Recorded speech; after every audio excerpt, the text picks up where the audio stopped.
বাঁকুড়ায় হুড়মুড়িয়ে ভাঙল মাটির বাড়ি। অল্পের জন্য রক্ষা ৭টি পরিবারের। বাড়ি হারিয়ে স্কুলে ঠাঁই ২৫ সদস্যের। আবাস তালিকায় নাম থাকলেও মেলেনি বাড়ি। কেন্দ্রীয় বঞ্চনার অভিযোগ তৃণমূলের। পাল্টা তৃণমূলকে তোপ বিজেপির। কথা বলবো, প্রিয়ব্রত প্রতিনিধি রয়েছেন আমাদের সঙ্গে। যে ছবি আপনাদেরকে দেখাচ্ছি, বাড়ি হারিয়ে স্কুলে ঠাঁই ২৫ সদস্যের।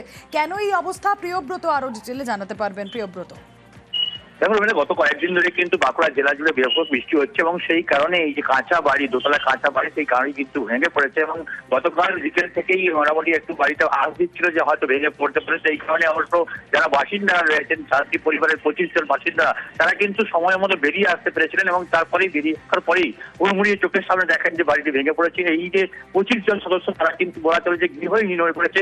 এখন এই বৃষ্টি পড়ছে, তার মধ্যেই আশ্রয়হীন ছাদহীন অবস্থায় তারা কিন্তু নিঃস্বভাবে স্থানীয় একটি স্কুলের ব্যবস্থা করা হয়। ঢাকার তৃণমূল এবং বিজেপি দুই পক্ষই কিন্তু ঘটনাস্থলে গেছে এবং তারা কিন্তু আশ্বাস দিয়েছে থাকার, কিন্তু তার মধ্যে থাকতে হবে কেন? আবাস তালিকায় নাম উঠলেও তারা বাড়ি পাননি কেন? কবে উঠেছিল আবাস তালিকায় নাম? দেখো, এই বিষয়টা নিয়ে কিন্তু চর্চা শুরু হয়েছে। তৃণমূল কংগ্রেসের পক্ষ থেকে দাবি করা হয়েছে আবাস যোজনার নাম থাকলেও কিন্তু আবাস যোজনা কেন্দ্রীয় সরকারের পক্ষ থেকে বন্ধ করে দেওয়াতে তাদের এই ঘটনা।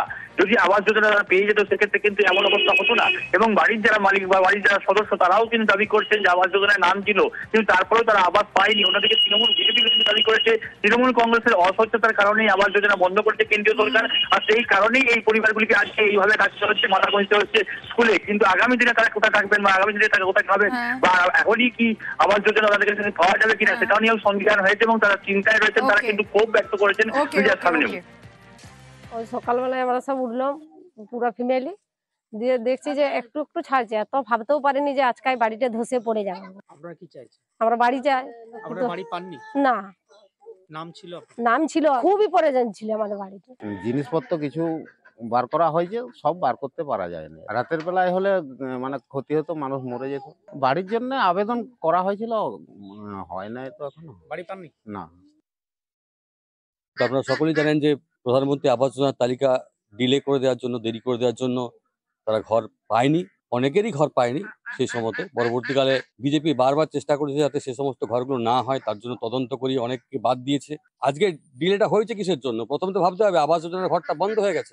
বিজেপির জন্য একদম একদম নয়। কেন্দ্রীয় সরকার বলেছিল যে প্রত্যেক মানুষকে বাড়ি দেবো। যদি এদের লিস্টে নাম না থাকে, তৎকালীন তখন পঞ্চায়েতে তৃণমূল ছিল এবং প্রধানমন্ত্রী আবাস যোজনা না হয় ঘর পায়নি। যারা হচ্ছে তৃণমূলের ঝান্ডা ধরে ঘুরে মিটিং মিছিল করে, তাদের সাথে তৃণমূল সহযোগিতা এবং ওদা ব্লকের যিনি ডেভেলপমেন্ট অফিসার বিডিও সাহেব, যিনি যৌথ উদ্যোগে মনোমতো লোককে ঘর দিয়েছে। এরা প্রকৃত গরিব মানুষের লিস্টে নাম রাখেনি, এই জন্য এরা বঞ্চিত। নয়াঞ্জলির পাশে জমি, যেখানে যাতায়াতের রাস্তা নেই, তে বালি মাটি ফেলে নয়াঞ্জলি ভরাট। আর এর জেরে হাওড়ার জগৎবল্লভপুরে নিকাশি ব্যবস্থার দফা রফা। জমা জলে দুর্ভোগের এক শেষ। স্থানীয় বিধায়কের নির্দেশে নয়াঞ্জলিকে আগের অবস্থায় ফেরানোর কাজ ইতিমধ্যেই শুরু।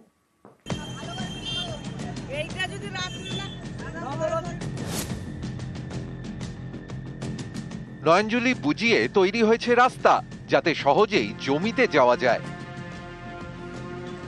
হাওড়ার জগৎবল্লভপুরে মাকড়দহ ১ নম্বর গ্রাম পঞ্চায়েত। এখান দিয়ে গিয়েছে হাওড়া আমতা রোড, পাশেই নয়াঞ্জলি। এলাকার জল নিকাশির বড় ভরসা। এই নয়াঞ্জলির ওপরে একটি সংস্থার জমি। স্থানীয়দের দাবি ওই জমিতে তারা প্রমোটিং করতে চায়, কিন্তু যাতায়াতের রাস্তা নেই। তাই বালি আর মাটি ফেলে ভরাট করা হয়েছে। নয়াঞ্জলি বুঝিয়ে তৈরি করা হয়েছে রাস্তা। এর জেরে এলাকায় জল বেরোনোর পথ বন্ধ। পাত্রপাড়া, চৌধুরীপাড়া, মুসলিম পাড়া সহ বেশ কয়েকটি এলাকায় জমছে জল।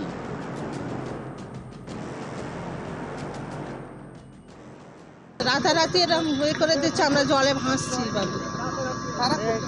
যাদের জায়গা আছে, আলাদা বিল্ডিং এরই মনে হয় কারো কেউ হবে, যাদের জায়গা আছে তারাই ভর্তি করছে সব। আমরা এখন চাইছি যেন জল না ঢোকে। খাল নয়াঞ্জলি সেইটা ভরাট করে দিয়ে একটা রাস্তা বানানো হয়েছে।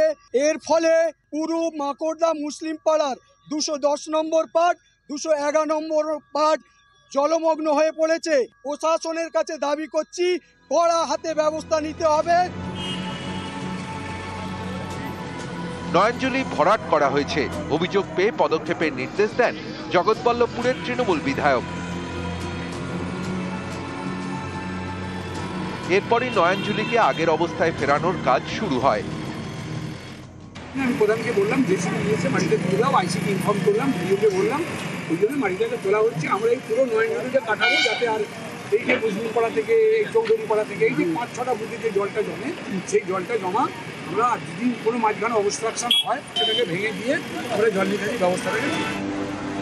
হাওড়া থেকে ক্যামেরায় রাজু ভুইয়ার সঙ্গে দেবাশিস চক্রবর্তী, নিউজ 18 বাংলা।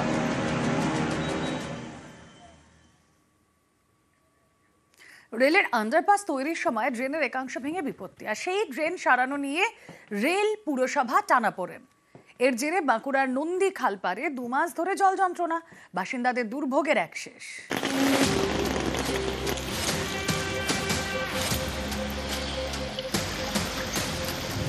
বাড়ি থেকে বেরোলেই হাঁটু জল। এই জল পেরিয়ে প্রতিদিন যন্ত্রণার যাতায়াত, সেটাও প্রায় 2 মাস ধরে। বাঁকুড়া পুরসভার 18 নম্বর ওয়ার্ড নন্দী খালপাড়, প্রায় 40টি পরিবারের ঠিকানা। এখানে নিকাশি নালা নিয়ে দুর্ভোগ। নন্দী খালপাড়ের কাছেই রয়েছে রেল লাইন, সেখানে তৈরি হচ্ছে আন্ডারপাস। অভিযোগ, সে আন্ডারপাস তৈরির সময় সম্প্রতি ভেঙে যায় নিকাশি নালার একাংশ। এর জেরে এলাকায় জল বেরোনোর রাস্তা বন্ধ। তার উপর কয়েকদিন ধরে নাগাড়ে বৃষ্টি, রাস্তায় জমেছে জল। 2 মাস ধরে জল পেরিয়ে যাতায়াত করতে হচ্ছে, কারণ নিকাশি নালা সারানোর নামই নেই। রেল আর পুরসভার টানাপোড়েনে নন্দী খালপাড়ের বাসিন্দাদের দুর্ভোগের অ্যাক্সেস। বারবার পৌরসভা স্থানীয় কাউন্সিলরকে বলে কোনো সুরাহা করা হয়নি। বাচ্চা ছেলের আসা যাওয়া, প্রাইভেট যাওয়া, স্কুল যাওয়া, নানা রকম কাজের অসুবিধা। সবাই নিজের নিজের কাজে সবাই চলে যাচ্ছে, নানা রকম অসুবিধা। ঘরের লোকও কাজ করতে বাড়িতে আসতে পারছে না, জলে ভর্তি হয়ে গেছে চারদিকে। এটা সমস্যা আজ দীর্ঘ 10 বছরের চলছে, কিন্তু এতটা বাড়াবাড়ি থাকে না। এখন এই রেলের কাজটার পরে আরও বেশি বেড়ে গেছে। লোল্যান্ড হলেও এখানে তো জল সর্বত্র স্ট্যাগ হয়ে থাকবে কেন? ড্রেন পরিষ্কার নাই বলে স্ট্যাগ হয়ে জলটি দাঁড়িয়ে আছে। রেল যদি ভেঙে থাকে রেলকে করতে হবে, তো সেটা কি পুরসভা করবে? সেটা রেলকে করতে হবে, পুরসভা কেন করবে সেটা? যদি কোনো লিখিত অভিযোগ থাকে, যদি কেউ বলে থাকে, তাকে বলুন আমাদের সাথে যোগাযোগ করতে। আমরা এখান থেকে রেলকে চিঠি করে দেবো যাতে তারা ড্রেনটা করে দেয়।